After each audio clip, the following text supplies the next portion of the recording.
శివుడు, సగం పార్వతి. ఇది శివపార్వతుల విషయంలోనే చూస్తాం మనం.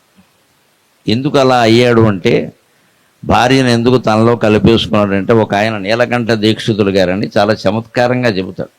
కలక కదాపి మాస్త్వితి కలిత శరీరైక్యయో శివయోగో, కలక కదాపి మాస్త్వితి కలిత శరీరైక్యయో శివయోగో, అకమస్మ్యకమస్మీతి అకమస్మి అకమస్మీతి ప్రాప్త కలహ మమత్రాణే ప్రాప్త కలహ మమత్రాణే. జడ్చర్లోను, పాలమూరులోను, హైదరాబాదులోను ఎలా ఉంటారో అలాగే ఉంటారు. మనం ఏదో అనుకుంటున్నాం దేవతలు అనగానే చాలా గొప్పవాళ్ళు, వాళ్ళ మధ్య ఏమి విభేదాలు ఉండవు. లేదు, దేవతలైనా మానవులైనా ఒక్క విషయం గుర్తుపెట్టుకోవాలి. జంతువులైనా సరే శరీరం అంటూ ధరించాక అహం అనేది ఉంటుంది, ఖచ్చితంగా నేను అనేది ఉంటుంది. మన తగాదాలన్నిటికీ కారణం ఏమిటంటే ఆ నేను అనేది. అందుకే రమణ మహర్షి లాంటి మహాయోగులు, షిరిడీ సాయి లాంటి మహాయోగులు ఆ నేను వదిలేవయ్యా అని చెబుతారు. మనం ఆ నేను వదలలేము. ఇక్కడ నేను నేను నేను కనపడాలి, నన్ను గుర్తించాలి, నాకు దండం పెట్టాలి, నాకు ప్రాధాన్యం. ఈ నేను ఆగిపోతేనే మనశ్శాంతిగా ఉంటాం. కానీ మనం అంతా నేను కోసమే చేస్తూ ఉంటాం. ఎంత సేవ చేసినా ఎందుకు చేసామంటే మనకు గుర్తింపు కావాలి కదండి. గుర్తింపు కోసం చేస్తావు సేవ, దిక్కుమాలిన సేవ అంటారు దాన్ని.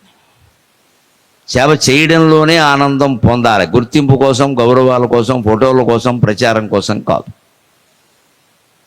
కానీ శివపార్వతులు కూడా ఓసారి ఆలోచించారు. కైలాసంలో కూర్చున్నాక ఏవో చికాకులు వస్తాయి, దంపతులు అన్నాక ఉండవండి. అందుకే నేను చెబుతూ ఉంటాను సరదాగా, దంపతులు ఎప్పుడూ మాట్లాడుకోవాలి, కానీ అరగంట మించి మాట్లాడకూడదు. అనవసరపు విషయాలన్నీ వస్తాయి.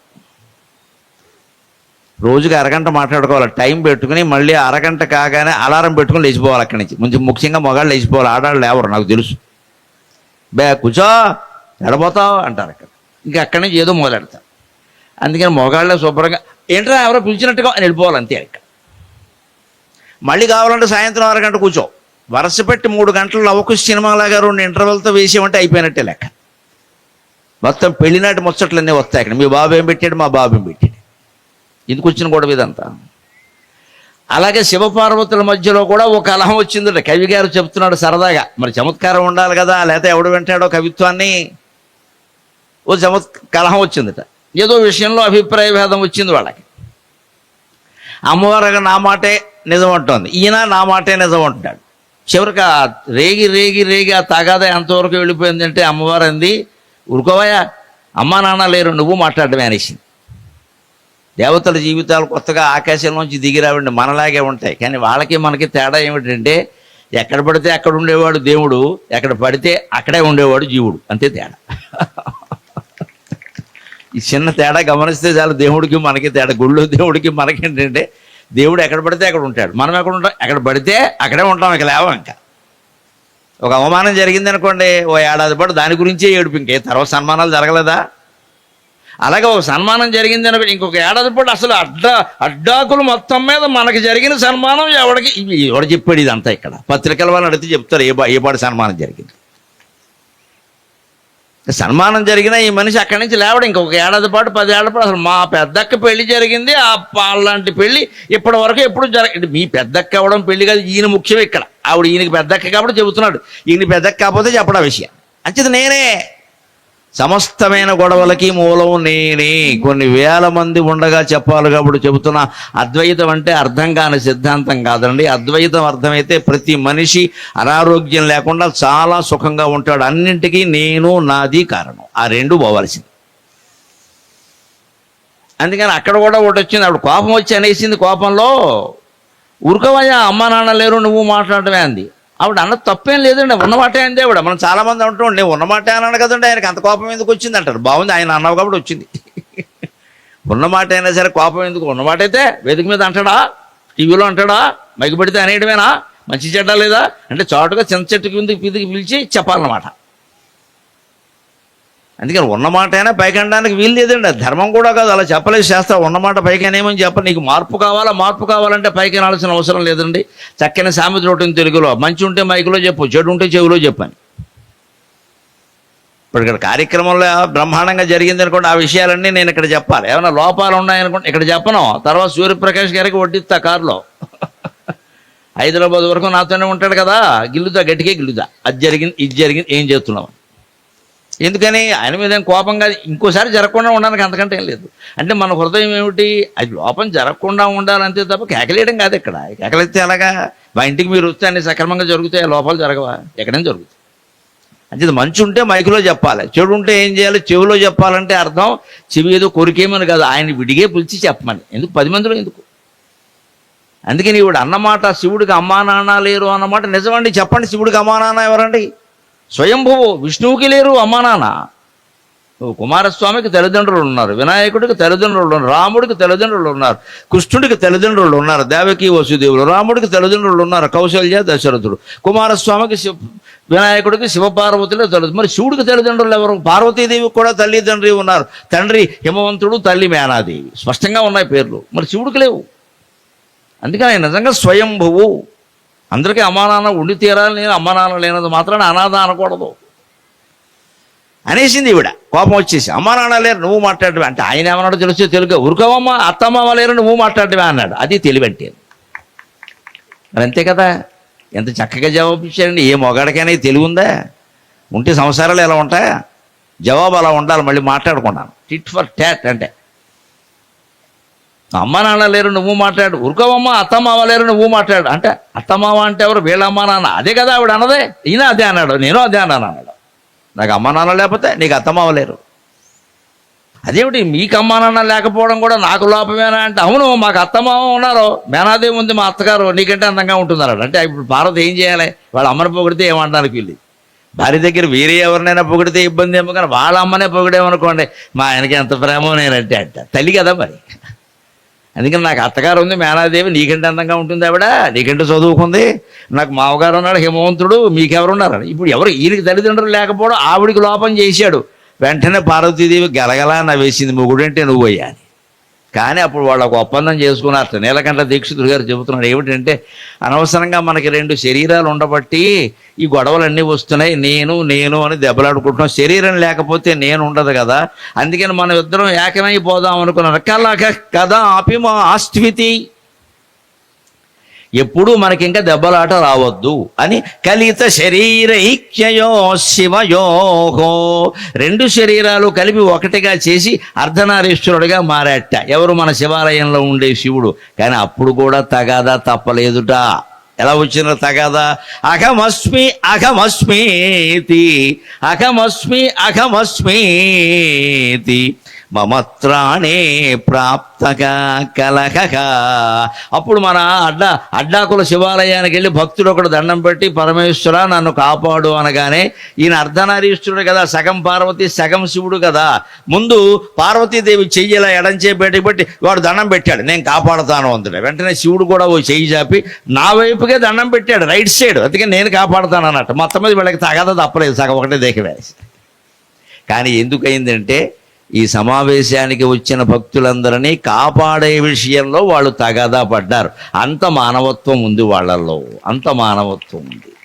ఇవాళ నిజంగా ఆధునిక సమాజంలో మనం ఎదుర్కొంటున్న గొడవలకి, రోగాలకి, రొప్పులకి, అనేక రకాల ఇబ్బందులకి, కుటుంబ సమస్యలకి ఎవరికి చెప్పుకుంటామండి? దేవుడికి తప్ప.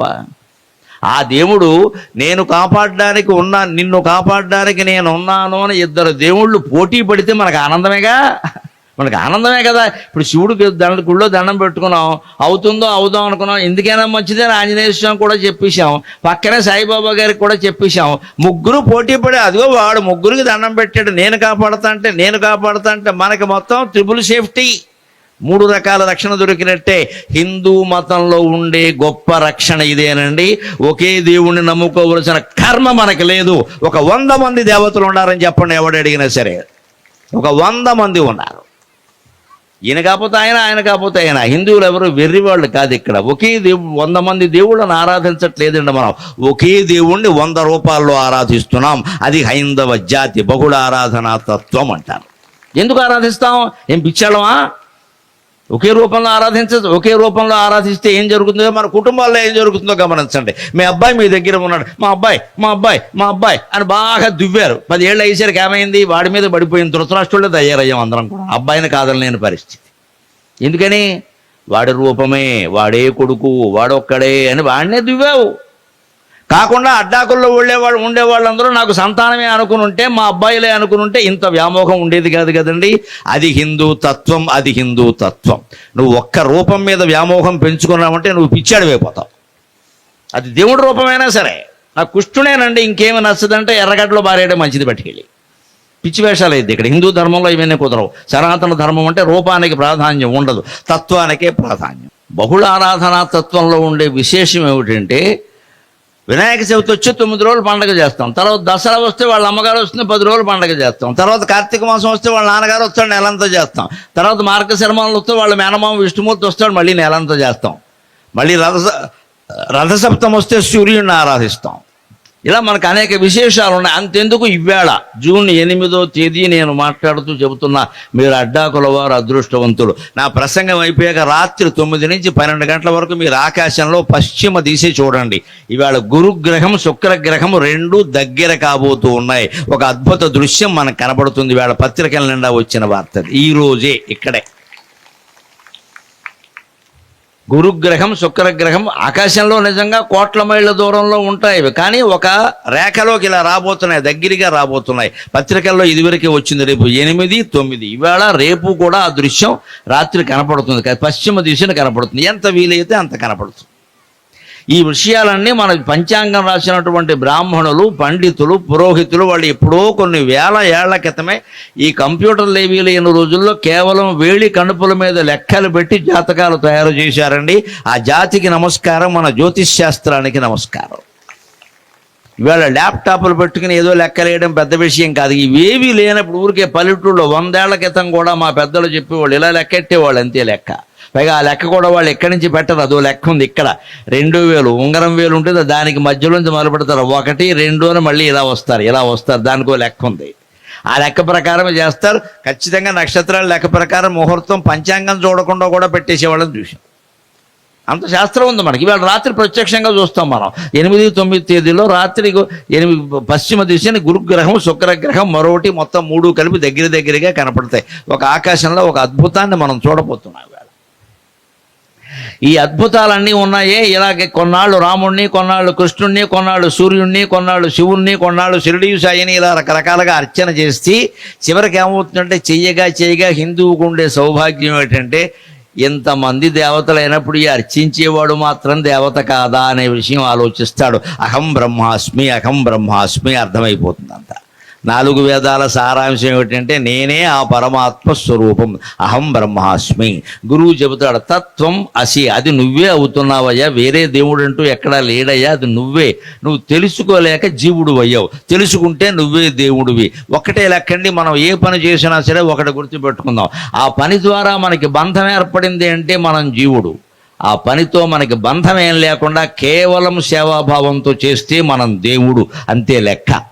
హిందూ సమ్మేళనానికి ఆర్ఎస్ఎస్ కార్యకర్తలు పిలిచినప్పుడు నేను ఎప్పుడైనా ఎందుకు వస్తాను అంటే, వారు కేవలం సేవాభావంతో చేస్తారు, దాని నుంచి ఏమీ ఆశించరు వాళ్ళు.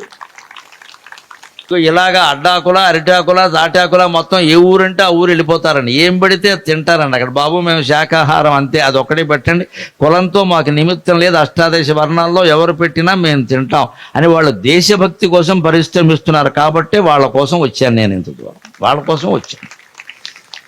ఫలానా వారు నడుపుతున్నారంటే వాళ్ళ కోసం రావాలంటే వాళ్ళకి చాలా శ్రమ పడుతున్నారు, ఊరూరు తిరిగి. మనమేముందండి, మంచి కారు ఏర్పాటు చేసి రమ్మంటే రావడానికి ఏమన్నా ఇప్పే ఓ పూట కేటాయిద్దాం అని. ఎందుకు ఉంటుందంటే త్యాగం అక్కడ.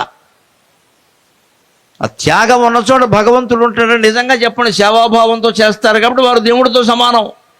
ఏదో ఆశిస్తున్నాం కాబట్టి మనం జీవుడితో సమానం. ఇప్పుడు ఇక్కడున్న ఇన్ని వేల మంది కూడా ఈ క్షణమే, ఇక్కడే, ఇప్పుడే జీవుళ్ళు దేవుళ్ళుగా మారిపోయే అవకాశం ఉంది. ఎలాగా?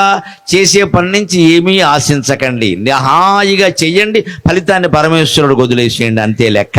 ఇక్కడికిక్కడే మనం దైవత్వాన్ని పొందుతాం. ఎందుకు చేసావయ్యా? 10 మంది ఆనందిస్తారని చేశానండి అంతే. ఈ నాట్యం చేస్తున్న పిల్లలు కూడా ఇప్పటి నుంచే అర్థం చేసుకోవాలి.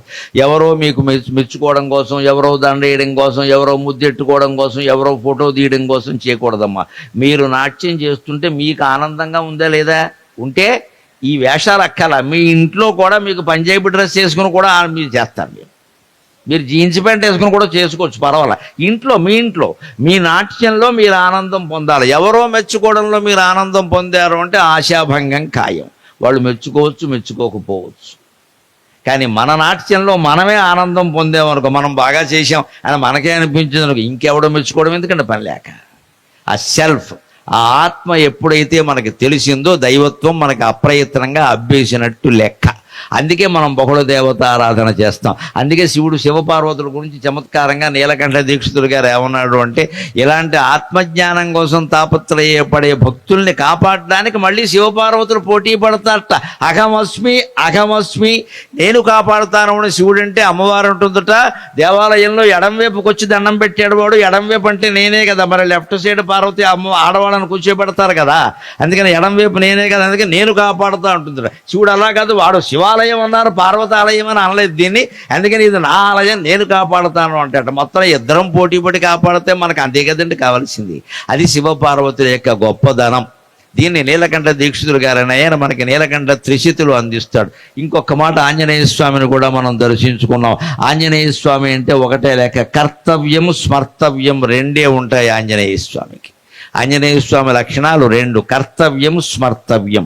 అంటే ఆయన చెయ్యమన్న పని చేస్తాడు అంతే, మిగిలిన సమయం అంతా రామ్ రామ్ రామ్ రామ్ రామ్ అంటూ కూర్చుంటాడు. మనం అలా చెయ్యాలి.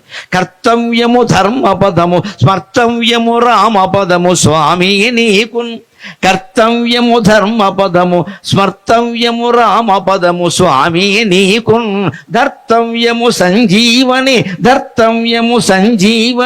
భర్తవ్యులము ఈ విషయము మాకెటు తెలియను. మర్తవ్యులము ఈ విషయము మాకెటు తెలియను. ఆంజనేయ స్వామి గొప్పతనం ఏమిటంటే, ఆయన ఏది కర్తవ్యంగా రాముడు కానీ, సుగ్రీవుడు కానీ, లక్ష్మణుడు కానీ, జాంబవంతుడు కానీ, లేదు యువరాజుగా ఉన్న అంగదుడు కానీ వాళ్ళు చెప్పారో అదే చేశాడు. తనంతట తాను ఓవర్ యాక్షన్ ఎప్పుడూ చేయలేదు. ఓవర్ యాక్షన్ మానుకోవాలి. మనం ఆంజనేయ స్వామికి దండం పెడుతున్నామంటే అర్థం. మనం ఎవరు చెప్పకుండానే పూజ చేసుకుని మనమే ఊళ్ళోకి వెళ్ళిపోయి నానా గొడవలు పెట్టేస్తూ ఉంటాం. అక్కడ పెట్టకూడదు. నిన్ను ఎవరు అడిగారు? కూర్చోరాదా? తెలుగులో సామెత, ఊరుకున్నంత ఉత్తమం లేదు, బోడుకున్నంత సుఖం లేదన్నారు. ఊరుకోండి, మాట్లాడక, అన్నీ బాగానే ఉంటాయి.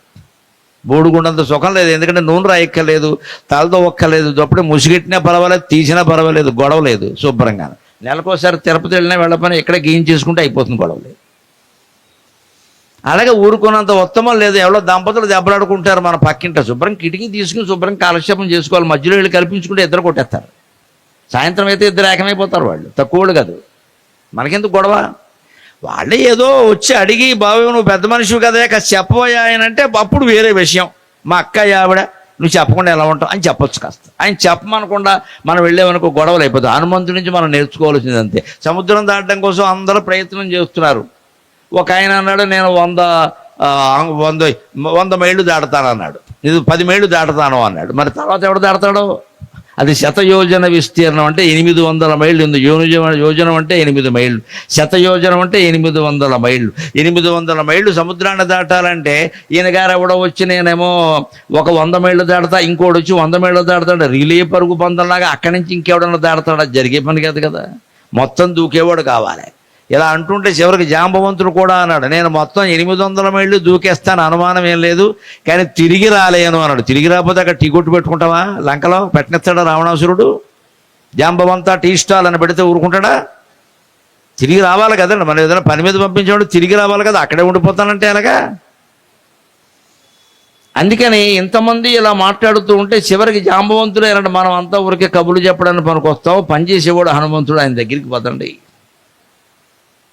అందుకే తూష్ణీ వాస్యసియానికి హనుమాన్ వీర సర్వశాస్త్ర విశారద, వీరవానర వీరత్వం సర్వశాస్త్ర విశారద.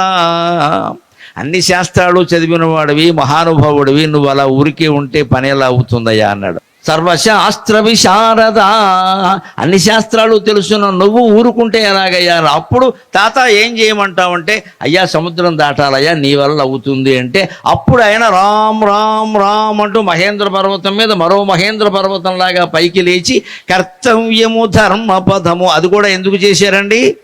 సీతాదేవి ఆయనకేం చుట్టం కాదు, ఆయనకేం మేనకోడలు కాదు, మేనత్త కాదు, ఆవిడకేం బంధుత్వం. పైగా వీళ్ళు మానవులు, వాళ్ళు వానరులు, సంబంధమే లేదు అసలు. రాముడు ఆయనకేం తమ్ముడు కాదు, అన్నగారు కాదు, తండ్రి కాదు, మేనల్డు కాదు, తోడేళ్ళు కాదు. ఎందుకు చేయాలండి? కానీ ఊరుమ్మడికి ఊరంతటికి ఉపకారం జరుగుతుందంటే మనం ఏ బంధుత్వము లేకపోయినా సరే మనం సాహసం చేసి గ్రామాన్ని కాపాడాలి. అది హనుమత్ తత్వం, అది హనుమత్ తత్వం. మనకి సంబంధం లేదని అప్పుడు అనకూడదు. ఊరంతటికి ఉపకారం అది.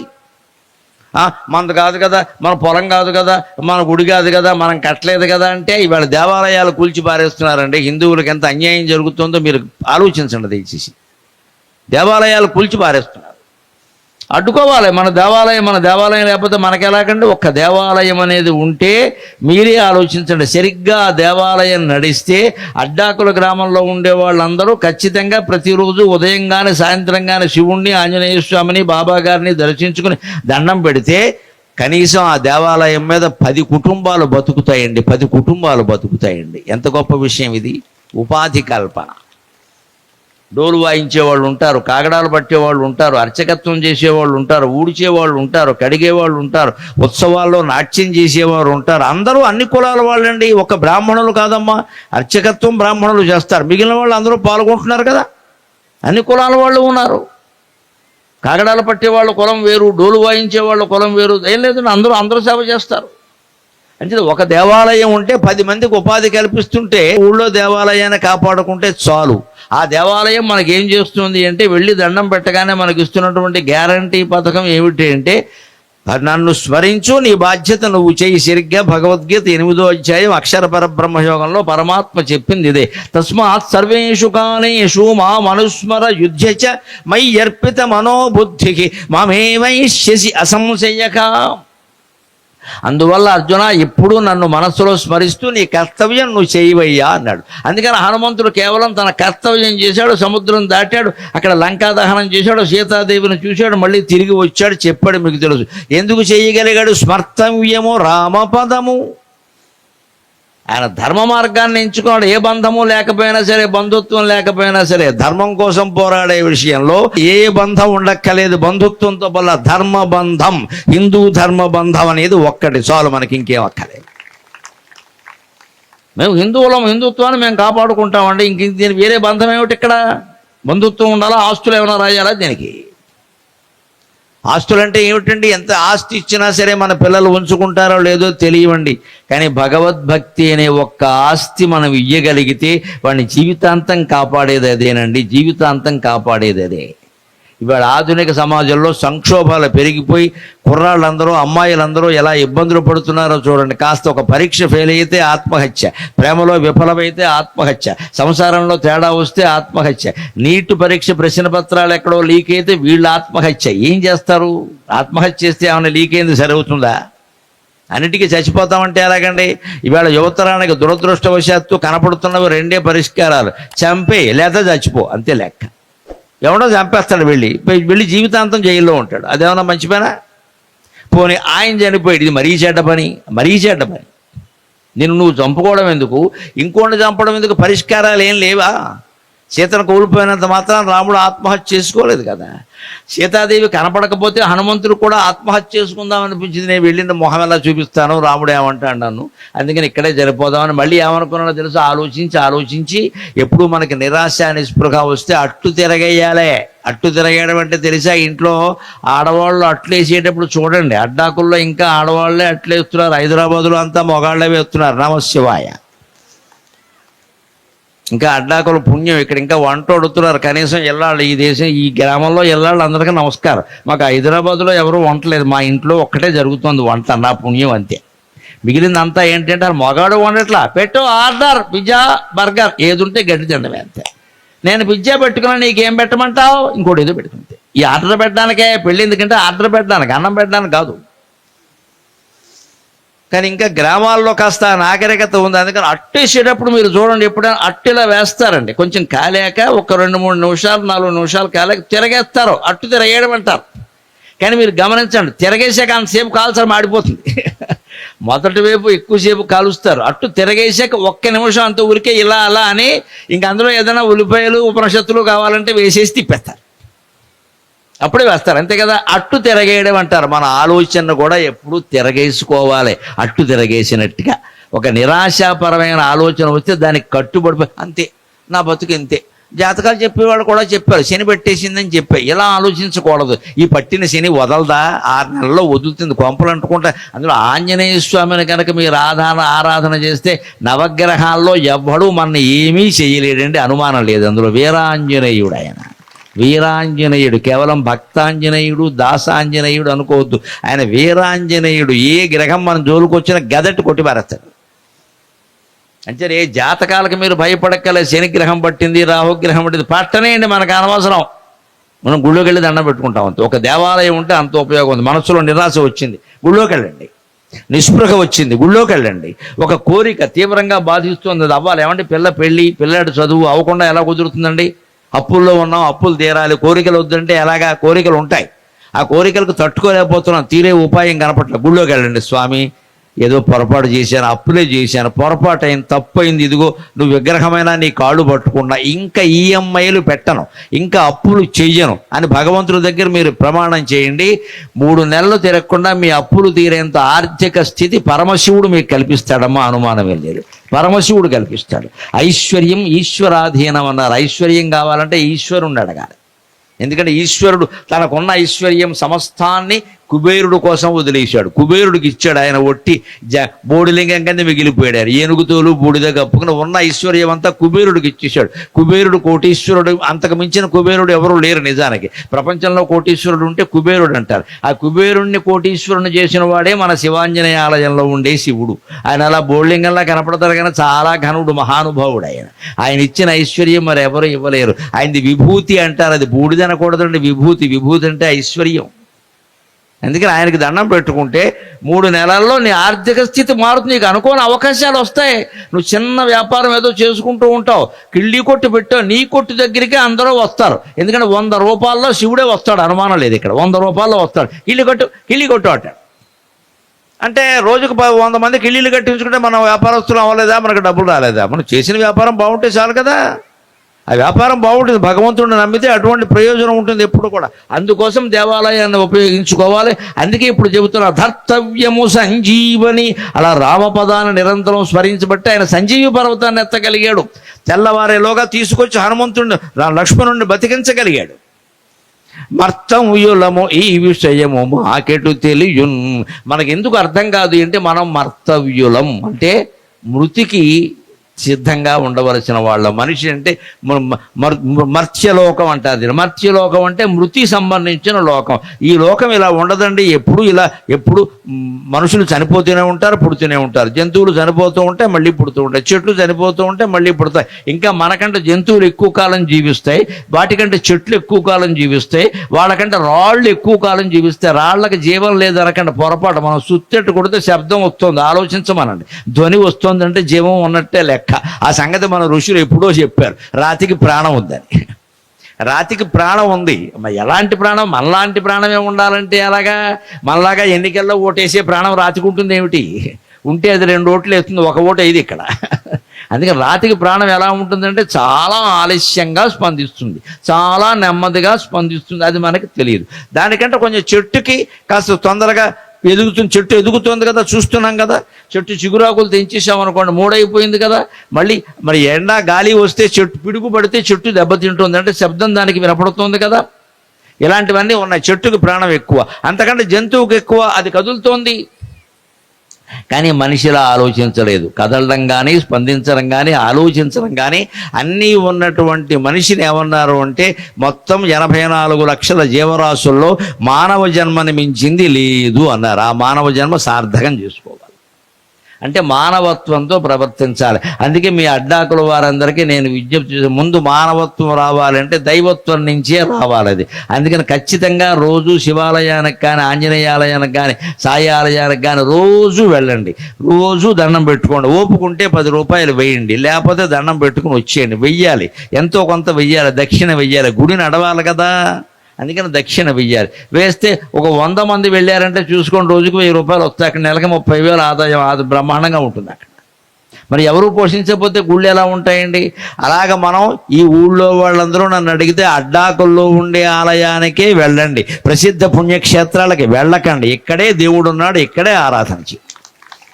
మనకి హిందువులకి పెద్ద లోపం ఏంటంటే, వెంకటేశ్వర స్వామి అనగానే తిరుపతి, ఇంకెవరు కనపడరు. అక్కడ వేల కోట్ల ఆదాయం ఏం చేసుకోవాలో తెలియట్లేదు వాళ్ళకి.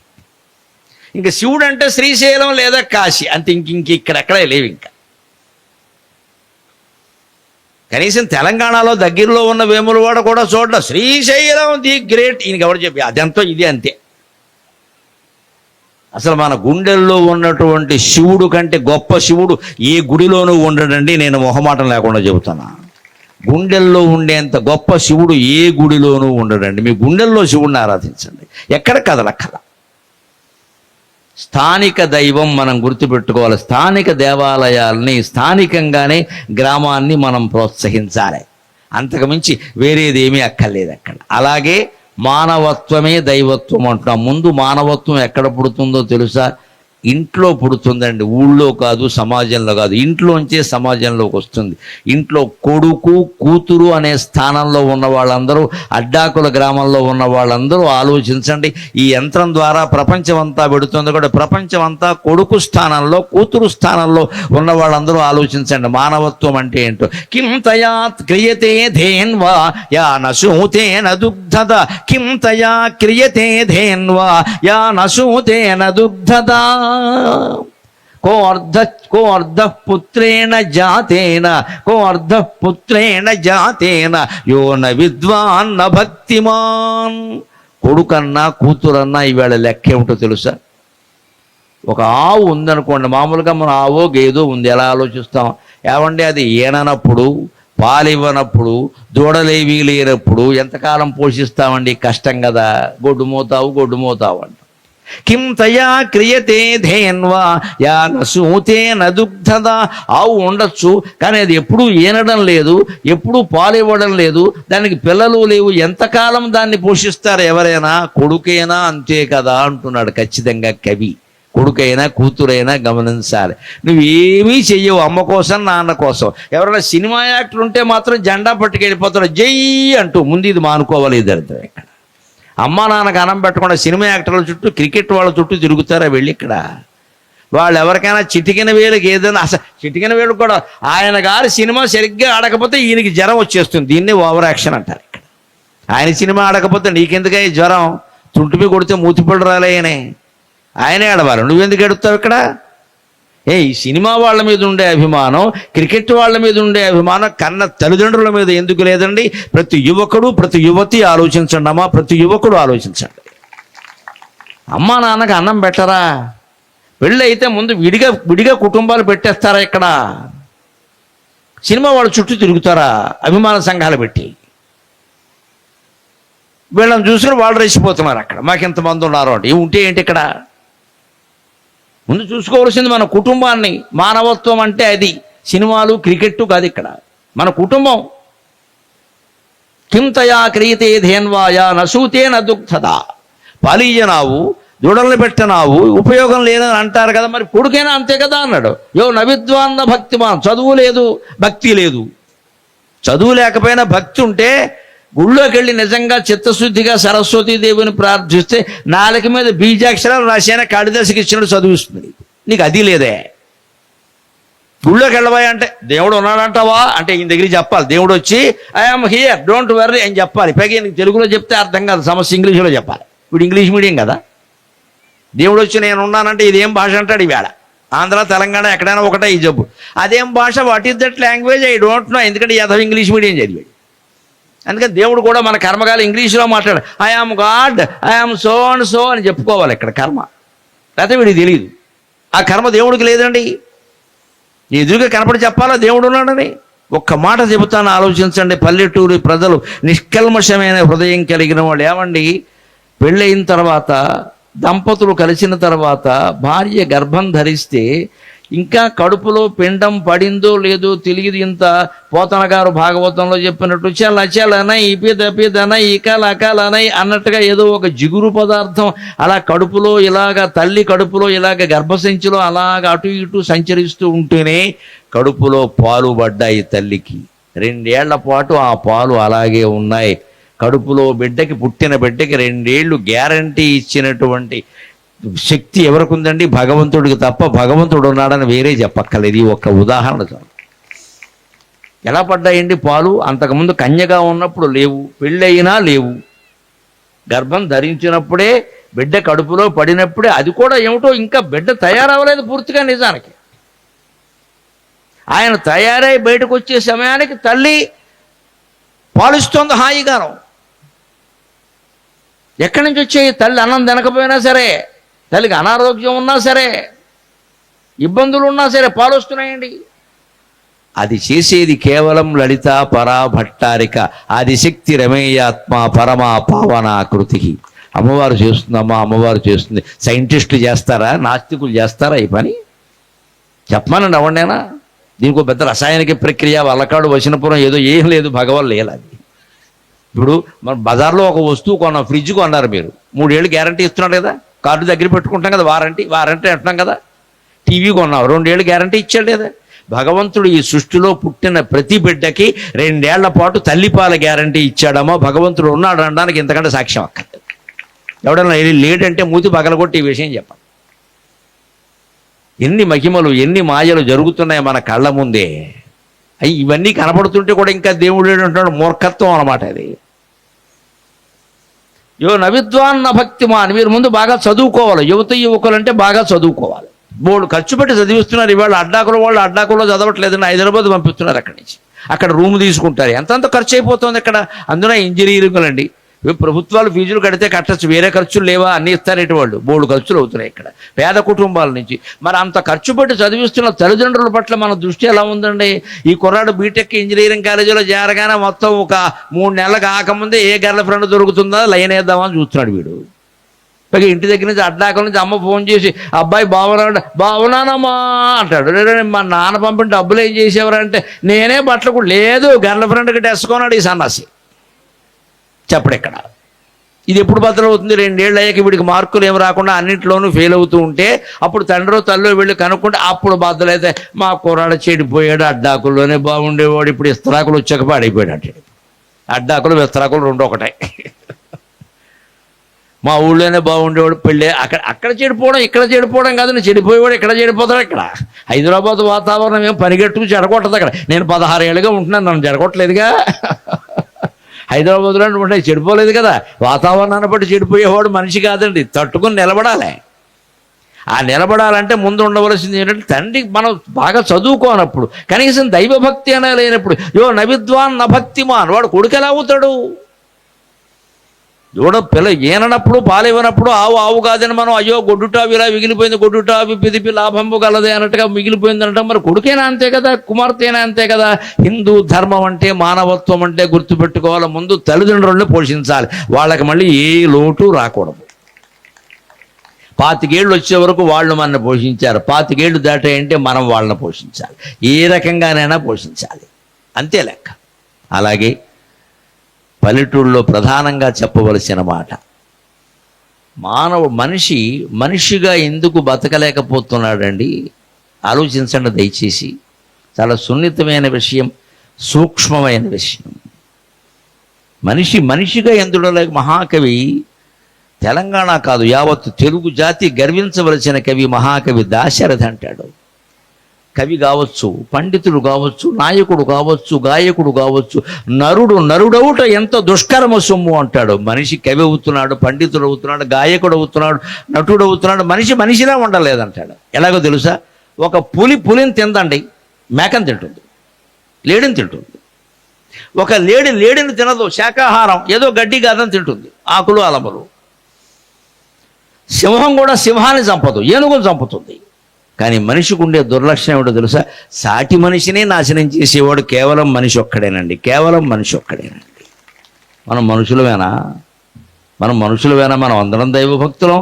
మళ్ళీ పెద్ద పెద్ద విభూతి బొట్టు పెడతాడు, ఒకడు అడ్డబొట్టు పెడతాడు, ఒకడు నిలువు బొట్టు పెడతాడు, ఒకటి ఇంత బెళ్ళకోసి పంచి కడతాడు, ఒకటి పెద్ద టోపీ. ఏం పెడితే నువ్వు ఉపయోగం? ఎంతమందికి టోపీ పెట్టావు? చిట్ ఫండ్ కంపెనీ పెట్టి ఇప్పుడు మళ్ళీ టోపీ పెట్టావు. నువ్వు చేసే పనులు బాగులేనప్పుడు, మన బుద్ధులు బాగా లేనప్పుడు మనం భక్తులమైతే ఉపయోగం ఉంది. అందుకే తెలంగాణకు సంబంధించిన కవి, యావత్తు తెలుగు జాతి గర్వించవలసిన కవి, పాలమూరులో ఉండిన మహానుభావుడు కపిలవాయ లింగమూర్తి గారు మనుషుల బుద్ధుల గురించి ఒక పద్యం రాస్తాడు ఆయన. నక్క వినయమును కుక్క పంచాయితీ పిల్లి శీలమ్మును పీత నడక. బహుశా మనుషులు చెడిపోవడానికి కారణం ఏంటంటే జంతువుల బుద్ధులన్నీ మనుషులకు వచ్చాయి, అందుకే మనిషి బుద్ధి లేకుండా పోయాడు. ఆ బుద్ధులు ఏమిట? నక్క వినయమును కుక్క పంచాయతి పిల్లి శీలమ్మును పీత నడక, పిల్లి శీలమ్మును పీత నడక, కోతి శీలము పిల్లి శీలమ్మును పీత నడక, కోతి అల్లరి మేకపోతు గంభీర్యము, కోతి అల్లరి మేకపోతు గంభీర్యము, గాడిద గత్తరా కోడె పొగరు, మర్నాగి బుద్ధులు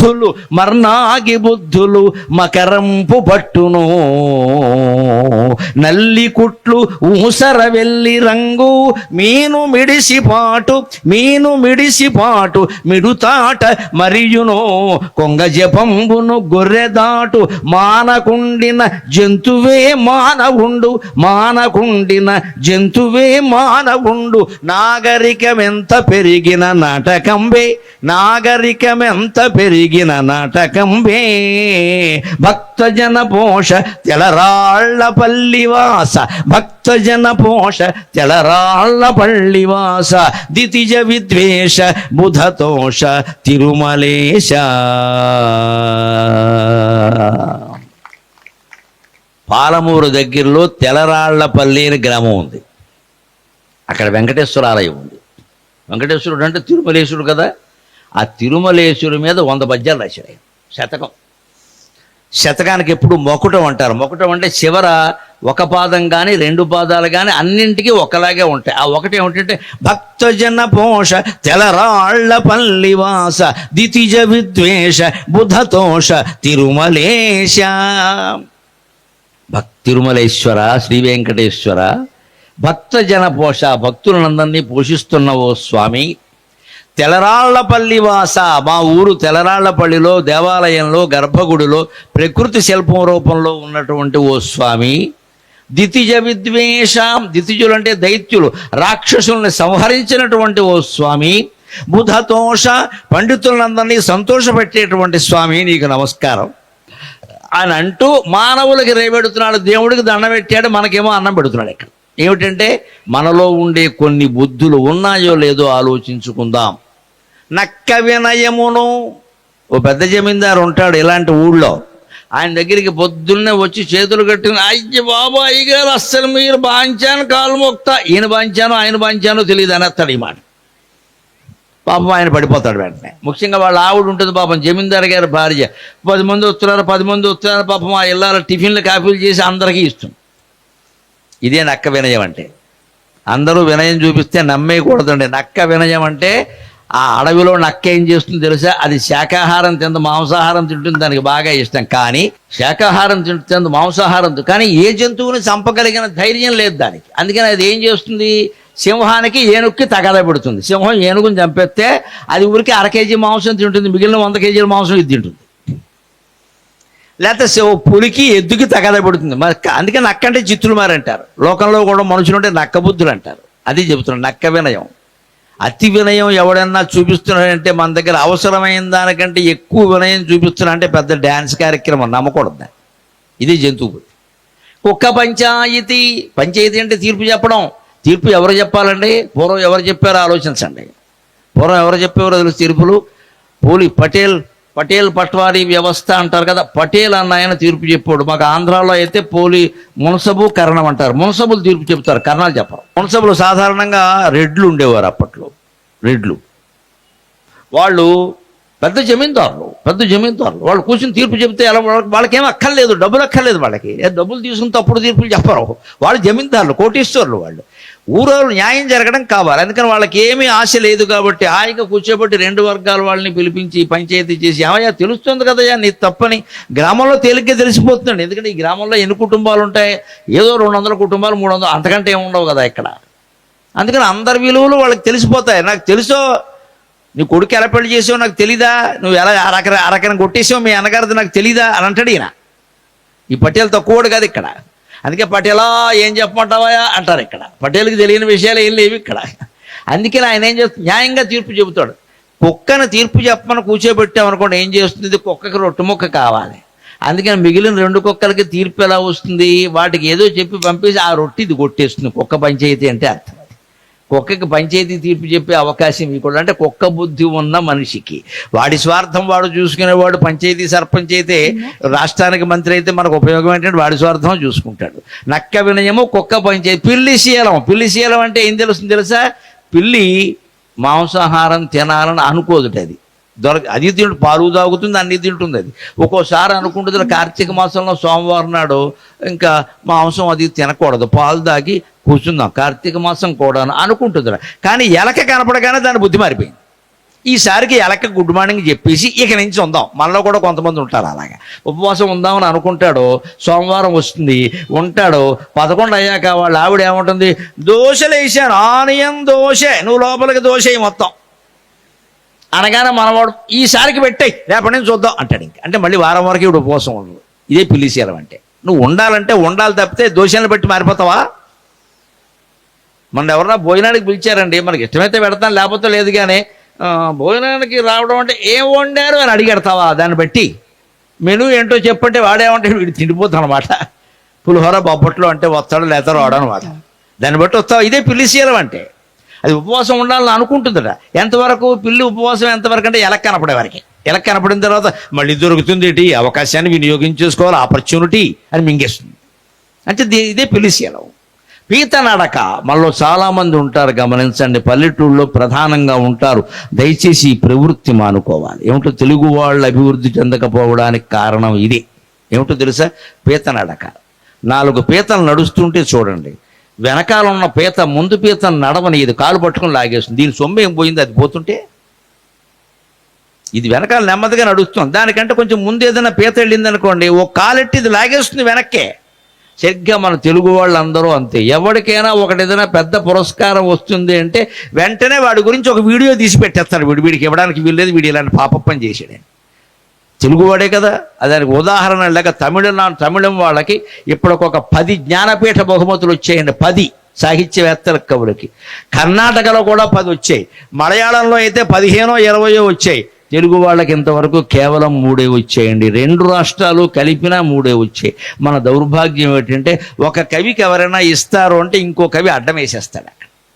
తెలుగు వాళ్ళు ఎవరికి తెలుగు వాళ్ళనే అభిమానం లేదు. తమిళం వాళ్ళకు ఉంది, కన్నడం వాళ్ళకు ఉంది, మలయాళం వాళ్ళకైనా ఉంది. ఇటీవల మీరు కేరళలో వినుంటారు, స్టోరీ వచ్చింది బయటికి. ఒకతను దుబాయ్లో ఎక్కడో అరబ్ దేశాల్లో నేరం చేశాడు, ఒక మలయాళి. ఆయనకి వాళ్ళు ఏదో శిక్ష వేశారు, 10 ఏళ్ళో 15 ఏళ్ళలో జైల్లో ఉన్నాడు. మొత్తం మీద కోర్టుకి వెళ్ళారు, అంతా అయింది. ఆ అమ్మాయి ఒకతను ఎవరో చనిపోవడం జరిగింది. అతను ఇందులో కేసు తప్పేం లేదు, శిక్ష సరైంది. కానీ వాళ్ళు ఏం చెప్పారు అంటే 32 కోట్లు కడితే ఈ విడుదల చేస్తామన్నారు. కేరళ చిన్న రాష్ట్రం అండి, ఇంత ముక్క మహా అయితే కొబ్బరాకు తోకంత ఉంటుంది అది. ఆ రాష్ట్రంలో ప్రజలందరూ ఏకమై అందరూ తలో 100 రూపాయలు వేసుకుని 32 కోట్లు కట్టి ఆ నేరస్తుల్ని విడిపించి కేరళకు తీసుకొచ్చారండి. మలయాళీల భక్తి చూడండి, భాషాభక్తి. వాడు నేరస్తులు అయితే కావచ్చు, మావాడు మార్చుకుంటాం, ఏదో చేశాడు తెలియక, వచ్చేయండి. 32 కోట్లు పోగేశాడు. మన దగ్గర 32 రూపాయలు ఎవడవాడు ఇక్కడ, నేను ఎందుకు ఇవ్వాలే అంటాడు ఇక్కడ. ఇదే పీత నడక అంటే.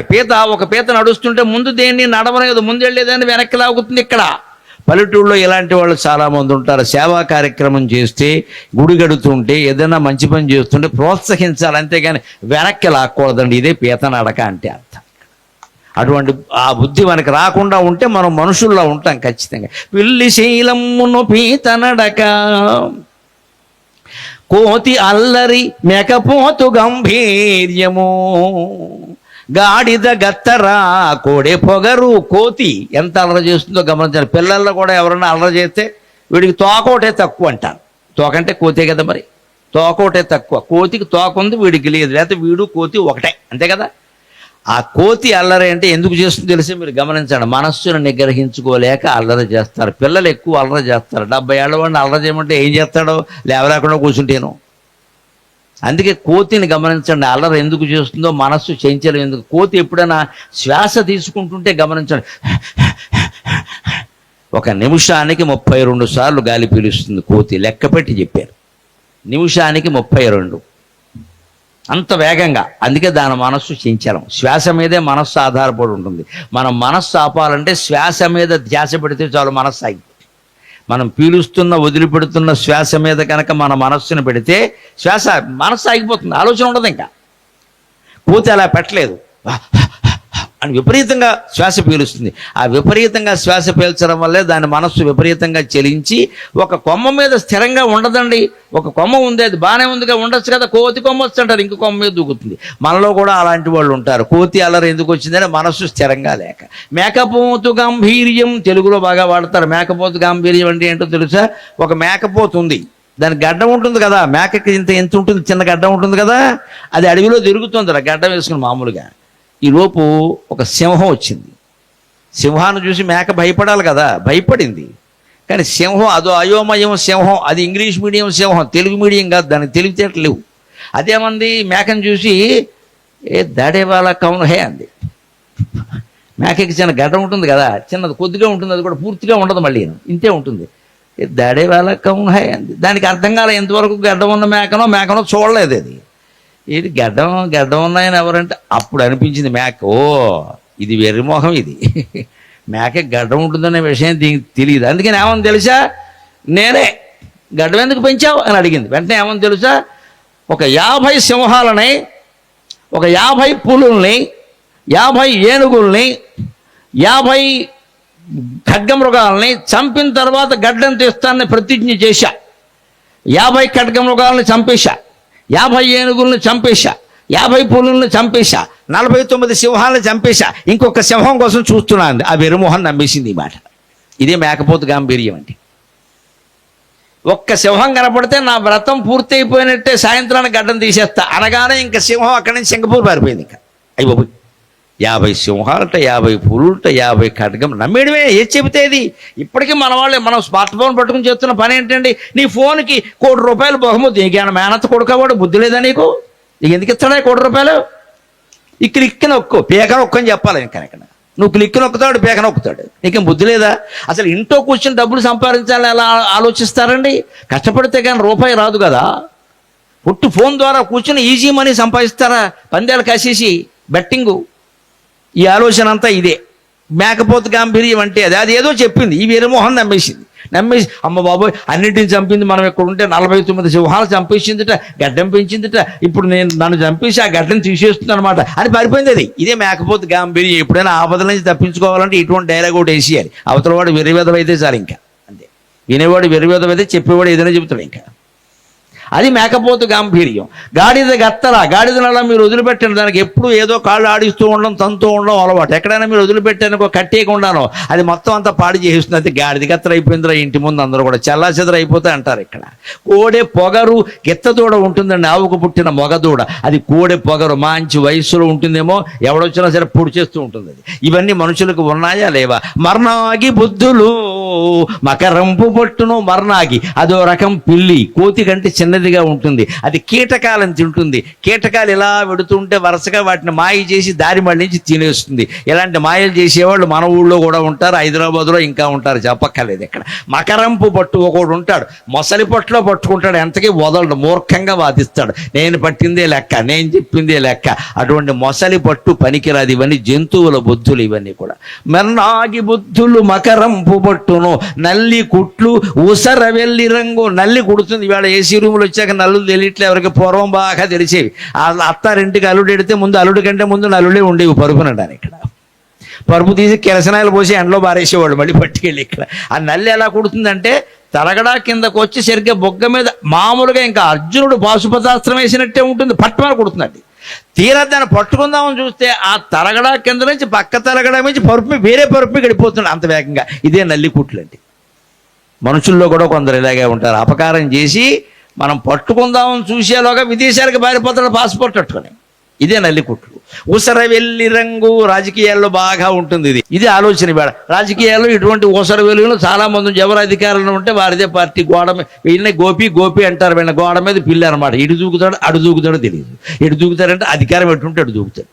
అవన్నీ ఉన్నాయని చెబుతున్నాడు కపిలవయ్య లింగమూర్తి గారు. మీను మిడిసిపాటు చేప, మీరు నదిలో కానీ నీళ్లలో కానీ చేప ఇలా ఆక్వేరియం అని ఉంటుంది కదా చిన్నది ఇంట్లో, అక్కడ కూడా చూడండి ఓ మెరిసిపోతూ ఎలా తిరిగేది. ఎంతవరకు వాళ్ళలో పడే వరకు అంతే.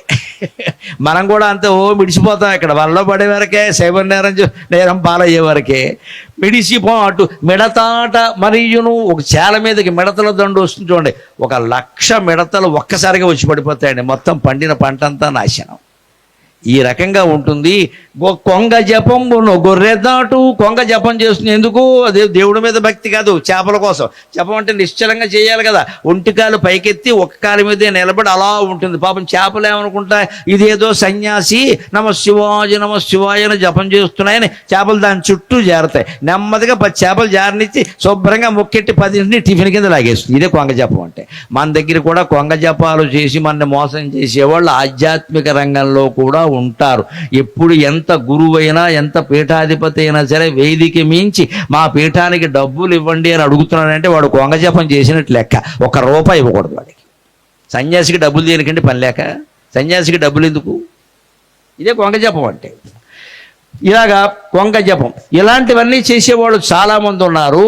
అందుకని మానకుండిన జంతువే మానవుండు గొర్రెదాటు. పైగా ఇది మన తెలుగు వాళ్ళకి బాగా అలవాటు. ఎప్పుడైనా ఈ 2 రాష్ట్రాల్లో మీరు గమనించండి. గొర్రె ఒక 10 గొర్రెలు కలిసి వెడుతున్నప్పుడు మొదటి గొర్రె ఏదైనా గొయ్యి అడ్డం వస్తే దూకుతుంది. అది ఎందుకు గొయ్యి అడ్డం రాకపోయినా మామూలుగా నేల మీద పెడుతున్నా సరే దూకుతుంది. అదో అలవాడు. అస్తమానం నడిచి వీసుకొచ్చి దూకుతుంది.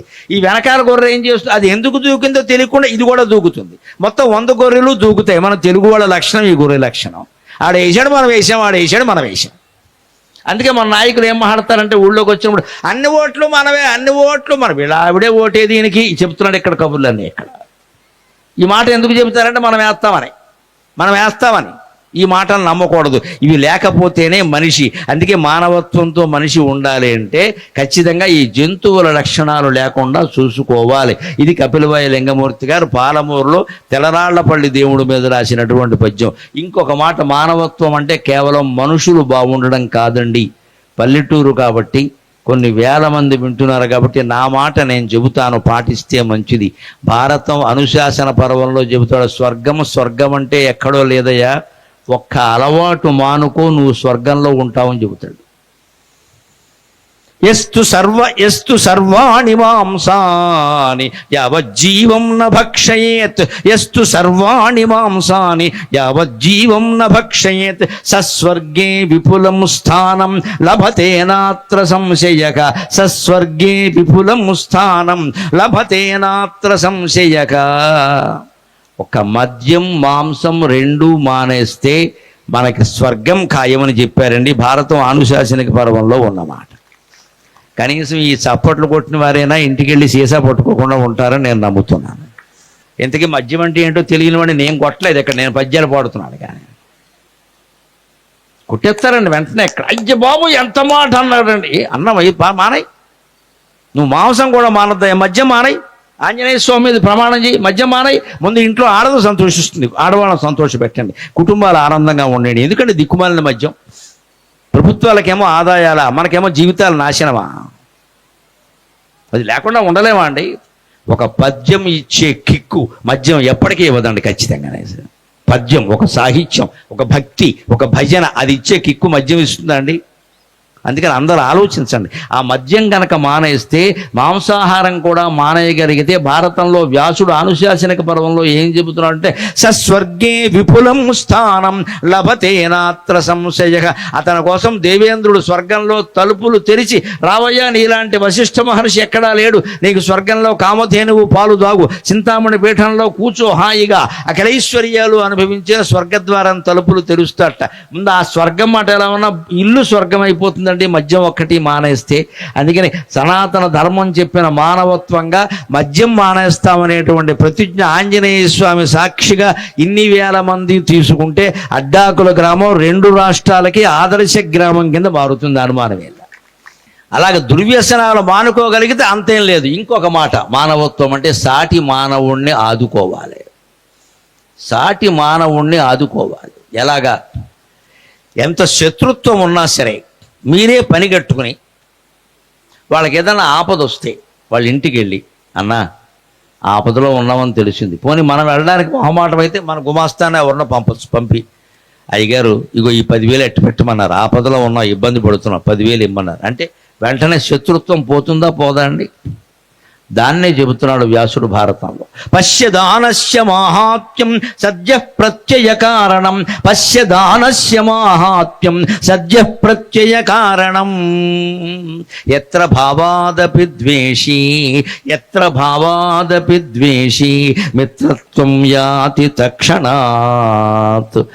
ఆపదలో ఉన్నవాడు ఎవరికైనా శత్రువైనా సరే మనం దానం చేయగలిగితే, సాయం చేయగలిగితే ఎంత ద్వేషమున్నా మాసిపోతుందని, డబ్బుతో సమస్యలు పరిష్కారం అవుతాయి అంటే 10 లక్షలు కోల్పోయినా మంచిదే. మనశ్శాంతి ముఖ్యం, మనశ్శాంతి ముఖ్యం. ఆలోచించండి. కోర్టు తగాదాలకు వెళ్ళే వాళ్ళందరూ ఆలోచించండి. అన్నదమ్ముల మీద కోర్టుకి పెడుతున్నారు, అప్పచెల్లెళ్ళ మీద పెడుతున్నారు, ఊళ్ళో వాళ్ళు రాజకీయాలు గొడవలు. సరే ఏం కలిసి వస్తుందండి ఈ కోర్టు వ్యవహారాల వల్ల? ఎన్ని వేలు అయిపోతున్నాయి. ఎవరిని పోషిస్తున్నాం మనం? చివరికి లాయర్లు అంతా కలిసి, లాయరు ఒకటే, వాళ్ళిద్దరూ కూర్చొని ఏం చేస్తారు? సెటిల్మెంట్కి రమ్మంటారు. మరి ఈ సెటిల్మెంట్ మన ఊళ్ళో మనం చేసుకోలేమా? వీళ్ళు కావాలా? ఎక్కడ మన ఊళ్ళో మనం చేసుకోవచ్చు కదా. ఆయన వచ్చి ఏం చేస్తాడు? ఈయనకో 1,00,000 ఆయనకో 1,00,000 క్షౌరం చేస్తాడు. ఎందుకు వచ్చిన గొడవ ఇది? అందుకని ఈ తగాదాలు లేకపోతే మనమే 10,000 సాయం చేయగలిగితే దాని గొప్పతనం, దాన ధర్మాల గొప్పతనం ఎలా ఉంటుందంటే మన శత్రువు కూడా మనకి మిత్రుడు అయిపోతాడు, అనుమానమే లేదు ఇక్కడ. దాన ధర్మాలు చేయాలంటే పెద్ద జమీందారులు అయి ఉండాలి, పెద్దవాళ్ళు అయి ఉండాలి అనుకోకండి, అవసరం లేదు. పల్లెటూళ్ళలో మీరందరూ మీ ఇంటి దగ్గర పక్షులకి దానం చేయొచ్చు. ఎలాగో తెలుసా? ఇవాళ దురదృష్టం ఏంటంటే మన స్మార్ట్ ఫోన్ కారణంగా పిచ్చుకలు చచ్చిపోయండి, అన్యాయంగా చచ్చిపోయండి. ఒక్క పిచ్చుక ఎక్కడ కనపడడం లేదు, మీరు గమనించండి. ఇంకా పావురాలు అవి ఇవి కనపడుతుంది కానీ పిచ్చుకలు అయితే కనపడడం. ఎందుకంటే మన స్మార్ట్ ఫోన్ నుంచి వచ్చే రేడియేషన్ కిరణాలు ఉన్నాయే, అవి పిచ్చుకల్ని చంపేస్తాయి. కానీ ఇవాళ మళ్ళీ తెలుగు వాళ్ళు మేల్కొన్నారు. నిన్న పత్రికలో చూసి నేను ఆనందించాను. తూర్పుగోదావరి జిల్లా కాకినాడ దగ్గర ఒక సంతలో పిచ్చుక గూళ్ళు అమ్మకానికి పెట్టారు. పీచుతో తయారు చేసిన పిచ్చుక గూళ్ళు. అంతేకాదు, వరి కంకులు కూడా ఇలా ఉంటాయి కదా వేలాడుతూ, అవి అమ్మకానికి పెడితే గూడు 100 రూపాయల నుంచి 400 రూపాయలు అని చెప్పారు. అలాగే ఈ వరి కంకులు కూడా 50 రూపాయలు 100 రూపాయలు చెప్పారు. కొన్ని వేల మంది వచ్చి పిచ్చుగూళ్ళు వరి కంకులు కొనుక్కుని వెళ్ళారండి. కేవలం పిచ్చుకల్ని బతికించడానికి తెలుగువారి ఔదార్యం గమనించండి. ఆ పాటి మనం అడ్డాకుల్లో మన ఇంటి ముందు మనం చేయలేమండి? మనం తినడం లేదా? వరి కంకులు ఒక్క మూట అక్కడ కట్టలేమండి? ఒక కంకు, ఒక గుత్తి పిచ్చుగూడు ఒకటి పక్కన పీచుతో తయారు చేసింది పెడితే పిచ్చుకలు వస్తాయి, ఆ గూళ్ళో ఉంటాయి. అక్కడ చిన్న గిన్నెలో, ఖాళీ గిన్నెలో నీళ్లు పెట్టామనుకోండి, ఆ వరిగింజలు తింటాయి, ఆ నీళ్లు తాగుతాయి. ఆ పిచ్చుకల్ని పోషించడం, పక్షుల్ని పోషించడం మన సంస్కృతిలో ఒక భాగం అండి. ఆ చూరులో వడ్ల గింజల్ని తింటూ ఆ పిచ్చుకలు, చిలుకలు ఆనందిస్తే మామూలు పుణ్యం కాదండి. చూరున వడ్ల గింజలను చొక్కటి పిచ్చుకలను సుఖంబులను కొరికదీర చూడుము. 25 ఏళ్ల క్రితం రాసిన సాగర ఘోష కావ్యంలో నేను ఈ పిచ్చుకల్ని, చిలుకల్ని పోషించడం గురించి చెప్పాను ఒక మాట.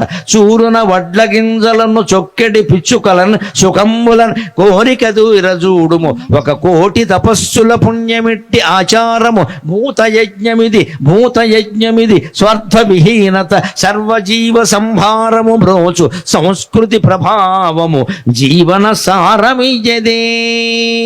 మన ఇంటి ముందు పావురాలకు కానీ గింజలు వేసాము అంటే, పిచ్చుకలకు ధాన్యం వేసాము అంటే మన పిల్లలు బాగుంటారండి. శాస్త్రాలు చెప్పిన విషయం చెబుతున్నా, మన పిల్లలు బాగుంటారు ఖచ్చితంగా. ఈ దేశంలో ఉన్నా ఏ దేశంలో ఉన్నా మన పిల్లలు బాగుండాలంటే పక్షులకు ఆహారం పెట్టాలి. ఆ మూగజీవులు మన ఆశీర్వదిస్తాయి. ఈయన ఎవడో తెలియదు, ఇంటి ముందు 4 గింజలు వేసాడు, ఆ గింజలు తిని నా పిల్లలు బతికాయి, వీళ్ళ పిల్లలు ఎక్కడున్నా బాగుండాలి అని పక్షులు ఆశీర్వదిస్తే, పక్షి ఆశీర్వదిస్తే శ్రీ మహావిష్ణువు వాహనమైన గరుత్మంతుడు మన ఆశీర్వదించినట్టే లెక్క. మన పిల్లలు బాగుంటారు. ఇంకో మాట, దానం అనగానే జమీందారులే చేస్తారు అనుకోకండి, చిన్నవాళ్ళు కూడా దానం చేయొచ్చు. 10 రూపాయలు ఇవ్వగలిగిన వాడు 10 రూపాయలు ఇస్తాడు, 10,000 ఇచ్చేవాడు 10,000 ఇస్తాడండి. మేము ఇచ్చే 10 రూపాయలతో ఏమవుతుంది అన్నది వాన కురిసినప్పుడు గమనించండి. ఒక్క చినుకు ఎంత ఉంటుందండి? ఇంత ఉంటుంది, అంతేనా? ఆ చినుకులు చినుకులు చినుకులు చినుకులు రాలి అవే చలమలై, అవే చెరువులై, అవే కాలువలై, అవే నదులై మనకి నీళ్లు ఇస్తున్నాయా లేదా? ఆకాశం నుంచి పడిన కొన్ని చినుకులు నదులుగా కాలువలుగా మారి మనకి నీళ్లు ఇస్తూ ఉంటే మనం చేసే 10 రూపాయలు ఇక్కడ ఉన్న వాళ్ళందరూ తలో 10 రూపాయలు ఇస్తే 1,00,000 రూపాయలు పోగవుతాయి. ఇక్కడ అనుమానం ఏం లేదు. ఇక్కడ అంతే. చిన్నవాళ్ళు దానం చేద్దరు, చిన్నవాళ్ళు చిన్నగానే చేయండి, పెద్దవాళ్ళు పెద్దగానే చేయండి. ఊళ్ళో జమీందారులు ఉంటారు పెద్దవాళ్ళు. ఏ కులం అనేది నాకు అనవసరం. అందరికీ నమస్కారం పెట్టి హిందూ బంధువులందరినీ కోరుతున్నా, గడప లోపలే కులం, గడప దాటితే హిందువులం అనే నినాదాన్ని వ్యాప్తి చేయండి ఖచ్చితంగా. మన కులాచారాలు మనం పాటిస్తామమ్మా, ఎప్పటి నుంచో వస్తున్నాయి. పిల్లలకి పెళ్ళిళ్ళు చేస్తే కులాచారం ప్రకారం చేసుకుంటాం, వ్రతం చేస్తే కులాచారం ప్రకారం చేస్తాం, ఆడపడుచుకు చేరపెడితే మన పద్ధతిలో మనం పెడతాం. ఇక్కడ తెలంగాణలో ఒకలా ఉంటుంది, ఆంధ్రాలో ఒకలా ఉంటుంది, కులానికి ఒక రకంగా ఉంటుంది, కుటుంబానికి ఒక రకంగా ఉంటుంది. తప్పేం లేదండి, అన్ని మంచి ఆచారాలే. ఎవరి ఆచారం వారు పాటిస్తారు. తెలంగాణలో నేను విన్నాను, తండ్రి చనిపోతే పెద్ద కొడుకు సంస్కారం చేస్తాడట, తల్లి చనిపోతే చిన్న కొడుకు చేస్తాడట కొన్ని చోట్ల కొన్ని కులాల్లో. మరి ఆంధ్రాలో ఎక్కడ నేను చూడాల, ఎప్పుడూ పెద్ద కొడుకు చేస్తాడు. అంటే ప్రాంతాలను బట్టి తేడాలు ఉంటాయి, కులాలను బట్టి తేడాలు ఉంటాయి, కుటుంబాలను బట్టి తేడాలు ఉంటాయి. అవన్నీ మనం పాటించాల్సిందే. కానీ అవన్నీ ఎంతవరకంటే గడప లోపలే కులం, గడప దాటితే అందరం హిందువులం, అందరం హిందువులం. శివుడికి భక్తులం, ఆంజనేయునికి భక్తులం. ఆ దృష్టితో ఉండాలి. అందుకే ఊళ్ళో ఉండే జమీందారులకు నేను నమస్కారం పెట్టి కోరుతున్నా, మీకు ఇంత పొలం ఉంది, ఇన్ని ఇళ్ళున్నాయి, ఇంత ఆస్తి ఉందని గొప్పలు చెప్పడం కాదండి. అడ్డాకులలో పేదరికం పోయే విధంగా మీరు చలిపందిరి కావాలి. ధనవంతులందరికీ నేను నమస్కారం పెట్టి కోరుతున్నా, మీరు చలిపందిరి కావాలి. వేసవకాలం వేసే తాటాకు పందిరి ఉంటుందండి. ఆంధ్ర మహాభారతంలో శాంతి పర్వంలో చెబుతాడు, ఆ మాట తిక్కన మహాకవి చెబుతాడు ఆయన. చలిపందిరి చందంబున ఫలభరితంబైన తరువు భంగి, చలిపందిరి చందంబున ఫలభరితంబైన తరువు భంగి, ప్రజల దప్పులు దీర్పనమరియుండడి, ప్రజల దప్పులు దీర్పనమరియుండడి, అలగు చరిత్రునకు కొరతయగునే కోరన్. ఏ జమీందారైతే ఊళ్ళో చలిపందిరి చందంగా ఉంటాడో, అంటే వేసవకాలం పందిరేసామనుకోండి, అందరూ పందిట్లో కూర్చుంటారు. రాత్రిపూట పందిట్లో గాలి వేస్తుందండి, కిటికీలు అవి ఒకళ్ళ పందిరి కదా, హాయిగా మంచాలు వేసుకు పడుకుంటారు, ఒకళ్ళైతే తువ్వాలు వేసుకు పడుకుంటారు. ఒక్క పందిరేసామంటే 100 మంది పడుకోవచ్చండి. ఇవాళ ఊరికే ఇళ్ళ మీద ఇళ్ళు బెడ్రూమ్లు కట్టేసుకుని ఏం చేసాం, ఇద్దరు వస్తే ఇద్దరికే సరిపోతుంది ఆ బెడ్రూమ్ అంతే. ఇద్దరిలో ఎవడన్నా ఒకళ్ళు లావుగా ఉంటే ఇంకోటి బయట ఉండాల్సిందే. అలా చేసుకున్నాం. వీళ్ళ పూర్వం ఇళ్ళేవి అలా ఉండేవి కాదండి. ఒక ఇంటికి యజమాని భార్య పడుకునే పడగది మాత్రమే ఉండేది. తర్వాత పెద్ద కొడుక్కి పెళ్ళయిన తర్వాత ఆ గది వాళ్ళకి ఇచ్చేవారు. మిగిలినంతా ఏంటంటే పరవటిల్లు అనేవారు మా దగ్గర. పరవటిల్లు అంటే అందరూ పడుకునే హాల్ అనమాట. ఆ హాల్లో 25 మంది పడుకుంటారండి. 2 ఫ్యాన్లు ఉంటే సరిపోతుంది. ఇవాళ కూడా ఈ మంచాలు దేనికంటే పని లేక ప్రతి వాళ్ళ ఇంట్లో ఎక్కడ చూసినా 6x6, 7x7, మొగుడు ఇంటూ పెళ్ళాం, ఇవే మంచాలు. ఇక్కడ మనిషి నడవడానికి చోట్లేదు. ఇక్కడ గదంతా మంచమే ఆక్రమించింది. ఇంత చేసి ఆ మంచం మీద ఎవరుంటారు? ఇద్దరే ఉంటారు. అక్కడ ఇంకో 2 చుట్టాలు వస్తే ఏం చేయాలి? బయటికి పోవాలి. పడగది ఒక్కటే ఉండి హాలు విశాలంగా ఉందనుకోండి, ఎంతమంది హిందూ బంధువులు వచ్చినా అతిథులు వచ్చినా హాయిగా పడుకుంటారు. కింద ఓ చిన్న పక్క కింద ఓ పరుపు అక్కర్లేదండి, చిన్న బొంత ఇచ్చినా చాలు. పాత గుడ్డలు కుట్టి బొంత తయారు చేస్తారు. పూర్వం అంత పొదుపు చేసేవారు. వాడేసిన బట్టలు ఉంటాయి కదా, ఆడపిల్లలు అవన్నీ కలిపి బొంత కుట్టేవారు. ఆ బొంత వేసేవారు, దాన్ని మళ్ళీ ఎండలో పడేసేవాళ్ళు, మళ్ళీ ఇంకో అతిథి వస్తే వేసేవారు, హాయిగా పడుకునేవాళ్ళు. అలా విశాలమైన చలిపందిరిలాగా ఊళ్ళో జమీందారులందరూ ఉంటే ఫలభరితమైన తరువు భంగి. మామిడి చెట్టును చూడండి, కొన్ని 100 పళ్ళు కాస్తాయి, 1000 పళ్ళు కాస్తాయి. ఎవరు కోసుకుపోతున్నారో దానికి అనవసరం. నేను పండింది మీకోసమే కదా అంటుంది. ఊళ్ళో జమీందారులందరూ నా సంపద ఉన్నది మీకోసమే కదా. అడ్డాకులలో అన్ని కులాల వాళ్ళు బాగుంటే చాలు అని కోరుకుంటే సనాతన ధర్మం నిలబడినట్టే. మానవత్వమే దైవత్వం అంటే ఇదే. దాన ధర్మాలు బాగా చేయాలి, విస్తృతంగా చేయాలి. అందుకే ప్రజల దప్పులు దీర్ప, అనేక రకాల కోరికలు, దప్పికలు, ఆకళ్ళు ఉంటాయి. అవి పేదవాళ్ళ యొక్క ఆకలిని ధనవంతులు తీర్చగలగాలి. అందుకే మన హిందూ సంప్రదాయం గొప్పతనం ఏమిటో తెలుసా? శ్రావణ మాసం వచ్చిందంటే నోములు చేస్తారు ఆడవాళ్ళు. చీర పెట్టాలంటారు. ఎవరికి పెట్టాలంటే ఆడపడుచుకి మరదలకి తోడుకోళ్ళకి కాదమ్మా, పెట్టకండి. వాళ్ళు మీరు ఏం పెట్టినా సరే మూతి ముద్దాపురానికి తిప్పేస్తారు. ఇక్కడ నచ్చదు అది.